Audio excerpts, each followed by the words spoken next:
So in creating profiles, because every single coffee is different, I'm not going to roast every single coffee the same.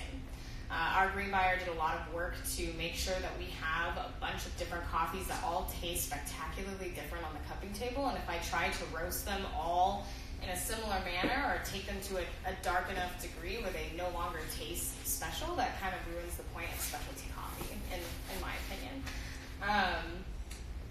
My job is really to find out with this particular coffee that came from a particular place, grown in a particular soil and in a particular way from a producer who cared for it in a very special way, taste the way that it is supposed to. Every coffee is so different, and I think that's something that I absolutely love about coffee, is that even a coffee that's grown side by side on the same farm can taste totally different depending on how you process it. And also the soil and how much light it gets and what elevation it's at. So always keeping those things in mind when I'm creating a profile. As far as maintaining our blends go, every roastery has a flagship blend, or if you're like Huck, we have 3. And it's really important that those stay consistent from month to month and year to year, because someone who buys a bag of Phantom One at Whole Foods and then comes into one of our cafes and it tastes 100% different, that can be a problem. And because coffee is seasonal, we have to make sure that the coffee that we're putting into that blend, even though it's a different coffee than what it was 6 months ago, tastes similar enough that the consumer doesn't necessarily notice the change. So that's definitely a huge part of my job, is to make sure that our blends are tasting fairly consistent from season to season. Sorry, I need to get my notes. So yeah, I already talked a little bit about the life cycle of the coffee. Roaster's main job, I think, is it all really comes down to quality control. Yes, I create profiles. Yes, I have to cup a lot and do basic quality control like that. But once it's a problem-solving job. Once a coffee starts to age and it starts to taste past its prime, it's maybe not tasting as bright and fruity and starting to show bagginess, aging signs, I still have to roast that coffee. I still have to sell that coffee because I need to be able to stay in business and buy more coffee in the long run. So the problem solving becomes, how do I take that coffee that's maybe not good enough for single origin anymore, and how do I turn that into something that's sellable? At Huck, a lot of time, if it's showing a lot of age, the answer is we roast it a little bit darker and maybe sell it as one of our darker rows so that we're covering up some of those aging issues. And that allows us to still sell the coffee, still turn a profit, and still pay a good price for our green coffee. That's something I'm really proud for Huckleberry doing. I feel like all of our green buying practices are pretty good. We want to make sure that there's a lot of traceability. Kevin, our green buyer, does an awesome job making sure that we're paying, we're not paying $1.50 for any of our coffees. Most of our coffees are around $3.50 to $8 a pound green. And that just feels really great to know that our coffees are being paid a fair price at origin. And obviously a lot of factors go into that as well. Cost of production, is it sustainable? Can they reinvest in their farm? All those things are really important. Along with quality control, one thing I say is super important is cupping. I cupped twice today, a cup of 20 coffees on the first table and a cup of 15 coffees on the second table. So cupping is definitely your best friend as a roaster, and it's just one other way to kind of respect the coffee that has already come down a really long chain of people, and it's already changed hands so many times. If I'm just roasting and roasting and roasting, and we're not actually quality controlling and tasting all of these coffees, I can start damaging coffee to the point that it's no longer tasting good enough to sell. So cupping every single thing that comes out of my roaster is super important to us. And making sure, again, that if I buy a Honduran coffee and it tastes one way today and it tastes another way tomorrow, consumers usually have a little bit of a problem with that. They like their coffee to be as consistent as possible. And lastly, honestly, the biggest thing that I do is roaster maintenance. If the coffee is the blood of your company, then the roaster is the heart. And as soon as the heart stops working, you can't pump blood through it anymore, and that's a huge problem. So roasting maintenance is probably one of my top priorities. We do a major clean on it once every 3 weeks, and it's probably the hardest, dirtiest worst part of my job, but it's super important to make sure that it all goes back to respecting the coffee, that I'm roasting on a machine that's functioning the same way it was 3 years ago because I've kept it so clean. Yeah, and that's basically it. And just being a connection to the baristas as well, because baristas are spending 40 hours a week-ish in a cafe. They don't want to come into the roastery and spend a lot of time learning from the green side of the business. So having someone who can actually go into the cafes and chat with baristas, or have them come in and sit on a cupping table and talk to them a little bit more about the green side of coffee, pulls them more into it, gives them another reason to really be passionate about the products that they're selling, and it's just like yet another way for you to like sell more coffee because your baristas are excited. Excited baristas sell a lot more coffee than baristas who don't care. So for me, it's really important that they know the story of the coffees that they're selling, and that they're able to be excited and happy about it.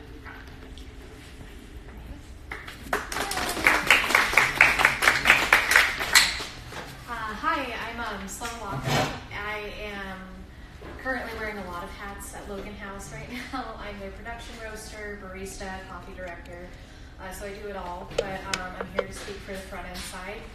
I've been a barista for roughly 6 years, and I've always been in specialty coffee, so I have a very unique perspective coming from that front end side. Baristas are the first faces that you see when you walk into a cafe. Sometimes it's the first face you see in the morning, gives you a cup of coffee, you go, go, go. But baristas are a lot more important than that.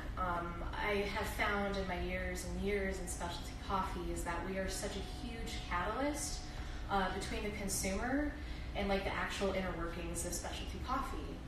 So it's really, really important for us to be really knowledgeable about our product. So coffee comes to us already roasted, blended, it's ready to serve. So we got to grind it out, brew coffee, pull espresso, what have you. So that's our job. But also we are a catalyst for opening up conversations about where this coffee comes from, how it's produced, etc. I think the more people know about their coffee, the more apt they are to go seek out sustainable companies and really great specialty roasteries. So that's a lot of our job, because we are talking to the customers, like, how's your day, how's it going? But if you're brewing a really amazing cup of coffee for them, they're definitely going to ask questions like, okay, so where's this from? And you're going to be like, okay, so this is from Colombia, and it's run at blah, blah, blah. And so you're going to give them all that information, because that's something they really want to know. They wouldn't be asking otherwise. I found in my years of serving in a lot of busy cafes, if they want to know, they'll take time to stop you. Otherwise, they're going to grab their latte and go. So that's why I think it's really crucial to be knowledgeable about our products. So I do believe that baristas, I thought about this a little bit in my notes, we serve as like the last part of the supply chain, but I also do think we are kind of the first part of the supply chain, depending on the kind of consumer. In my cafe specifically, we are dealing with a lot of people who have not had specialty coffee. We are kind of the jumping off point to that. So we are just talking them through like, okay, this is what a natural process coffee is, wash process. So we get to, talk through those things, which is really exciting. But that's if they really want to know about that. But on the flip side, I think, we are definitely like the last part of the supply chain, because we are really taking the fruits of the labor from, the growing, the sourcing, the buying, and the roasting. So we're like the perfect marriage of that. And so we're, sharing that with customers. So as a barista, I do feel like it's our job to be transparent about where our coffees come from. In my time, I've seen more and more customers seeking out coffee that's sourced well, roasted well, and made and brewed well. Especially coffee has increased in popularity as well as home brewing. There's more and more people asking these questions. Where does my coffee come from? Are the farms or farmers being paid well? How is it sourced, etc.? So I think our role is really crucial in introducing the consumer to a whole world of coffee they've not been exposed to. I think that all finally comes down to the final cup or, the latte that we're serving. Oftentimes we're part of dialing in coffee and refining those recipes, and we want to do the roaster's vision justice, and of course, the green coffee buyers, vision justice.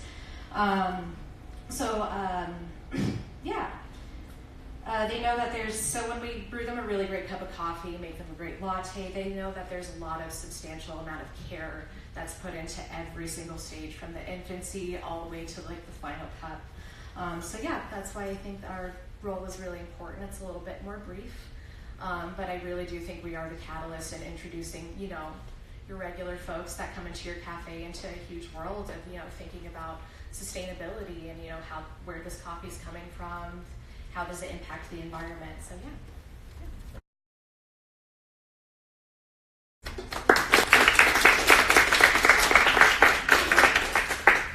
Neat. Thank you, everybody. This was great.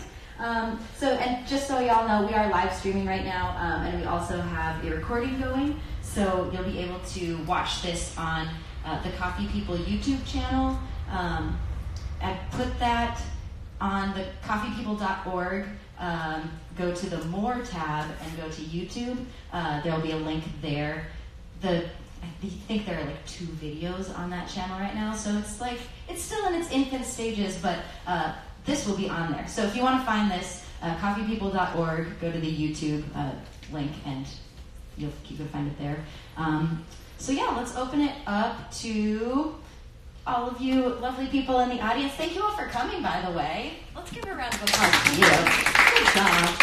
Way to care. Does anybody have questions for either the entire panel or just 1 or 2 people in particular? Yes. Do you want me to have the microphone? Yeah, take the microphone. I'm not turned off. Oh, great. I just wanted to tell you before. Oh, thank you. We'll save Cool. the live stream. Okay, so I just want to clarify, these are not my questions. These are questions from Danielle Mendoza. If anyone knows Get ready. The first question, and you can stop me at any time. If we define cost of production per producer, how can we set margins? I can repeat the question. If we define cost of production per producer, Dean says on the live stream, can we not set Danielle. All right, so if we set the cost of production per producer, how can we set margins? So I think it seems that what he's getting at is if every producer has a different cost of production, how can we create an overarching framework for what coffee should cost? Yeah. That's what I think he's saying. I'm going to start. I will try to do my best with that answer.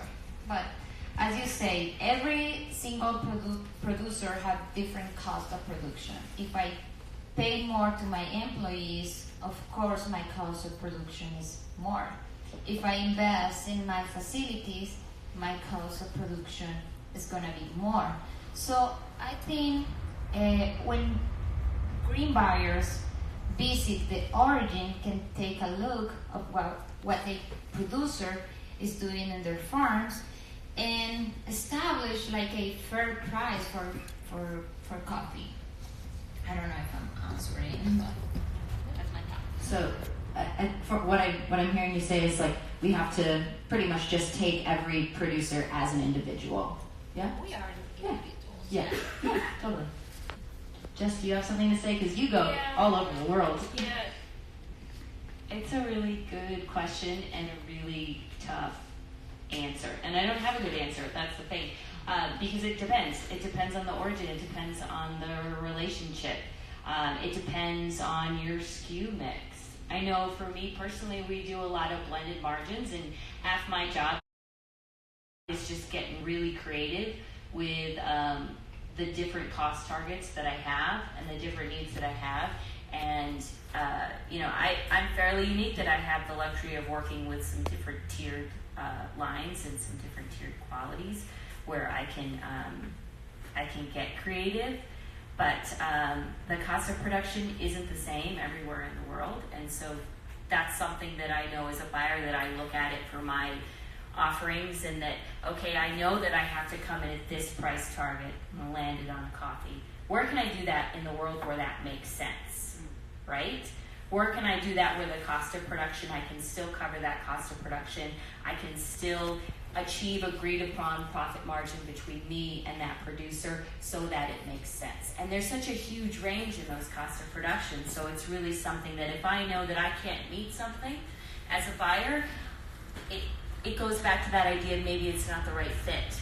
Maybe that relationship or that coffee isn't the right fit for that particular need. So that's the challenge, is assessing the need and finding where you can work, where it makes sense, and at what different quality levels it makes sense to be able to meet and exceed that cost of production, but still, as a roaster, be able to achieve a margin on it and be able to communicate that to your customer base, if that makes sense. It's hard. I actually just have a follow-up question to that, and this is something that I think about a lot. You know, I hear a lot about middlemen kind of setting the prices of like, this is what I will pay for this coffee, right? And I guess I don't know why in coffee it seems like it's one of the only industries, and I'm probably wrong about that the person who is not creating the product is setting the price. And so I guess like if a farm knows its cost of production and they can set its own prices for its coffee, what are the dangers of that? Is it that middlemen will go elsewhere, especially in the in-between time where there are some farms whose prices are being dictated by middlemen and some farms who are dictating their own prices, especially when we're talking about specialty coffee, because specialty is kind of different in that it's not a mega farm that is churning out coffee that's being paid less than $1.50 per pound for. It's something that people pay for quality over quantity. So why aren't farms setting their own prices? Why are they not allowed to? Is it something within the trade, within the market, that they cannot set their own prices to make sure that they're sustainable? Because for Huckleberry, we set our own prices. We charge what makes sense for our company and our margins so that we can achieve our goals. Why is green coffee different? Why is that the case? Ooh. Complex question, as well as the initial one, which is why I waited to respond.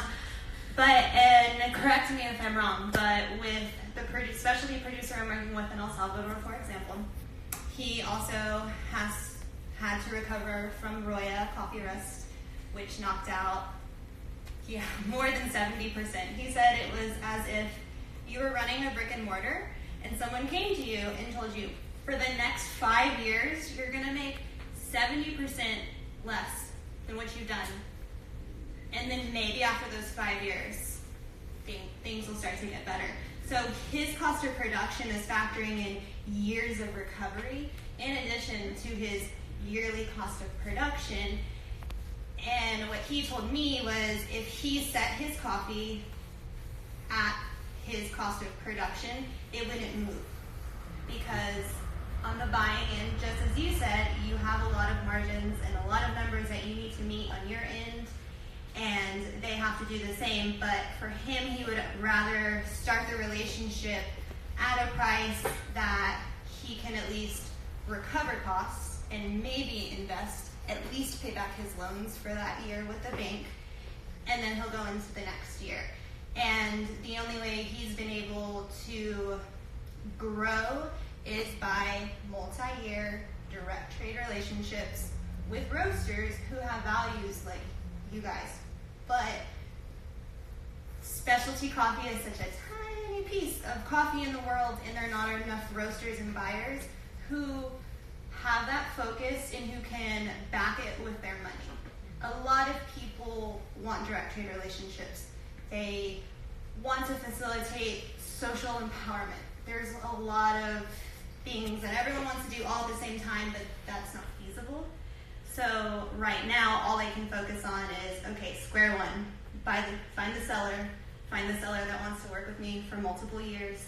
As the money starts coming in, I can keep reinvesting, but I have to be realistic about it. And that, again, is just one perspective. Well, in my case, I've been working so hard to being in that point, and I can go to a negotiating table because I know my product. But most of the coffee producers around the world, they don't know that, or they don't have that knowledge to negotiate the price, because they don't even do the math to see, okay, if I put this type of fertilizer, it costs me that increased 10 cents more of my cost of production. And then people come to us and said, well, but the market price says that is $90 US per bag, and that takes that as a price that they have to follow. Even when you have the good quality, they do not want to pay more. But people who's in the specialty get that knowledge, knows that they have to invest time and make experiments and say, well, this is a really special coffee. I can charge $3 US, 4, luckily 5. But you also have to build that relationship with the green buyer or import and say, well, I have this coffee, and for the next year I'm planning on having a new experiment, but I need to find the right people and people who appreciate the product that we're making. So I think producers needs to know what are they producing, what they're processing, and the quality. If they're not in the high quality, invest time and make that coffee great. I don't know if I'm answering, but... I have a comment from the live stream. Yes. Dean, he says, just in all caps, overproduction creates power imbalance. And what I think he means by that is like, there's obviously much more, both specialty and commodity coffee being produced than is being bought. And when the power, which has been encouraged by large green buyers, shifts that way, it becomes impossible to set your own prices, because if you do, you won't sell it because other people will sell it for less money. Yep. And so maybe the key there is to have regulations and quotas that limit production as well as importation. Can I make a comment?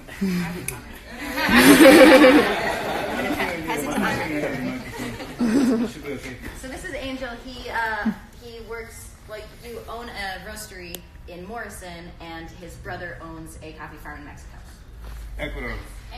Sorry. Yeah. So, thanks for having me here. I kind of, when everybody looks at me, I kind of get nervous, but I try my best. So I think you ladies have a great points, but that's not really, the facts are a little bit different. A coffee roaster in the United States, the truth is that you can never make a direct trade with a farmer. No matter how fair you think you're buying your coffee, is not. And it's not because you have bad intentions.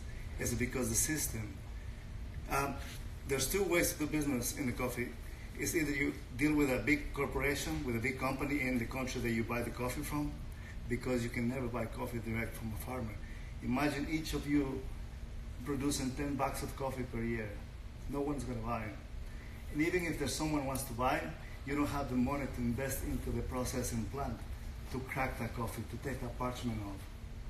So that was when the first middleman was born. When the guy with a bunch of money just put the equipment, a processing plant, and he has the capability to buy all these 10 bags per person, and he sets the price. So when you say, and I don't mean you, but when you say you buy fair trade, it's impossible. You can't do that. You can never do a direct trade unless you own both the roaster and the farms, and then you become an importer and an exporter. Otherwise, it's impossible. It is a system that has been for generations, where this middleman. And the big thing is that it's not the U.S. people who set the system, but it's the first middleman in each of our countries that create the system, who came and say, you know, I have the coffee, you buy it from me. And if this guy sets a price on his 10 bags of coffee for a price that he thinks is right, the middleman, all he needs to do is move into the next person, buy another 10 bags, blend it with the rest, and just this farmer will vanish. So that's kind of the key why the price will never be set by the farmer, in my opinion. if that makes sense. Any responses to that? So direct trade is always something that I think just comes up constantly in specialty coffee. One of the reasons is because it sounds good. It sounds really good when you are able to tell a customer, oh, it's direct trade. And they don't have a full idea of what that means, but it sounds like sustainable, conscious coffee, right? And I completely agree with you that direct trade is not possible. Partially because especially for a roastery like myself, where we're a small roastery, we can't afford to set up the infrastructure for direct trade. It would just be, the prices would be astronomical. But I actually have heard a lot of really interesting cases for why the middleman is good. I talked to a lot of importers, I've talked to farmers about why the middleman can often be a safety net as well. Like you said, a farmer who creates 10 bags and they have a hard time selling, they are able to maybe sell it to a co-op who has the equipment, who has everything to be able to take that coffee and absorb that risk. They buy the coffee outright and then they have to sell the coffee out. That way, a lot of the time, the farmer still gets paid. So it's a really complex issue. I don't think there's necessarily a perfect answer. The problem is that the system is long-standing and has a lot of power and a lot of money. And to dismantle that infrastructure would be very difficult, and a lot of people are going to get lost in the process, most likely farmers. So yeah, direct trade, I think, is something that's... And it's going to get worse. It's going to get worse, sadly. The reason why is because I've been in the natural and food industry for like 19 years. I've worked with different products, and I know what happens when companies grow big enough here, and they have a product that sells. They don't have to buy it from the farmer anymore. They just move into these countries and buy the land and produce it, and they pay labor. And I see with products selling retail stores here, and so the farmers have nothing to say. They just, whatever price, like you say, they have to sell it. It's just, maybe the middleman's a safety net, but it's not a good net in my opinion. Yeah. Yeah, no, I completely agree with that. I don't have an answer for it, obviously. It would be in much better shape. Yeah, Katia said, like in when you said, middleman can be good, you said cash right now. I mean, if you're trying to build raised beds, if you're trying to build new fermentation tanks, and you need money to invest in your farm, I mean. Yes.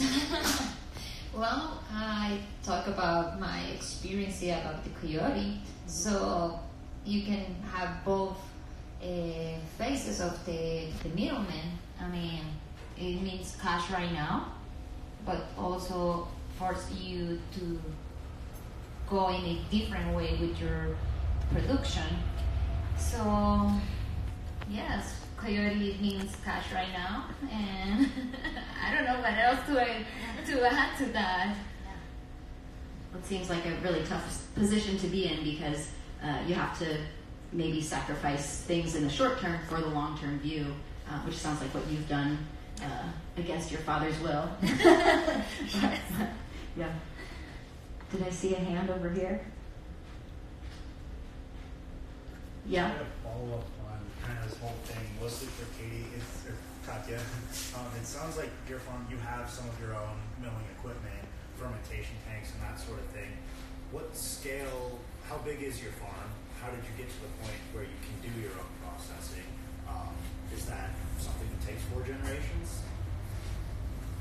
Yeah, that's a good question. So for those in the internet, the question was for Katia, how big is her farm? How long did it take to get there? Because it sounds like they have some processing equipment. Real quick, the live stream gives me a time limit, so I'm going to end it and restart. Okay. So give me 1 Ending live stream. How many people are technicians? Yep. We're back, everyone. We're back. How many people are baristas? How many people are owners? What's next? How many people are farmers? Yeah. Cool. Hey, Sebastian! Cool, wait. Okay, so we're coming back to this. I'm going to ask Yeah, ask the question again. So the question is, if producers are sharing their information, then how can we make it to where it's traceable on all aspects? Meaning, are the roasters and importers sharing all the information as possible?